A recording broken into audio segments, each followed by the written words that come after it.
So আমি আপনাদেরকে একটা মজার গল্প বলি। আমরা কিন্তু জানি যে মানুষের নামে মামলা হলে মানুষ হচ্ছে জেলখানায় থাকে। সো তাদেরকে পুলিশ ধরে নিয়ে জেলখানায় রেখে দেয়। আর এইখানে নৌকার নামে মামলা হয়েছে, অসংখ্য নৌকা, এবং প্রত্যেকটা নৌকার নামে একটা করে মামলা আছে। এবং এই মামলা নিষ্পত্তি না হওয়া পর্যন্ত তারা এখানে ডাম্পিং এরিয়ায় জেলখানা হিসাবে থাকবে, এখান থেকে বের হওয়ার তাদের কোনো সুযোগ নেই। এবং তাদের মালিকদেরকে হচ্ছে এগুলো ছাড়িয়ে নেওয়ার জন্য বন বিভাগের যে মামলা আছে সেই মামলাগুলোকে নিষ্পত্তি করতে হয়। তো এখানে কিন্তু অনেক অনেক দেখেন, ওখানে প্রচুর আমরা আরো দেখেছি, বাট এইখান থেকে আমরা আপনাদেরকে কিছু দেখানোর চেষ্টা করি। এখানে যে এরিয়াটা আছে, হুম, এখানে নৌকা, প্রচুর নৌকা। আচ্ছা, এই হচ্ছে নৌকা।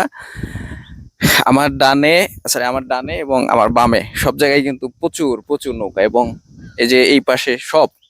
আর এখানে দেখা যাচ্ছে যে এইগুলো হচ্ছে জায়গাটাকে মনে হচ্ছে যে শুকনা এরিয়া, আসলে কিন্তু তা না। এখানে জোয়ারের সময় পুরা এরিয়াতেই পানি চলে আসে এবং ভাটার সময় পানিগুলো নেমে যায়। এখন ভাটা চলছে, যার কারণে পানিগুলো নেমে গেছে। আর এটা দেখতে খুবই সুন্দর, চমৎকার লাগতেছে।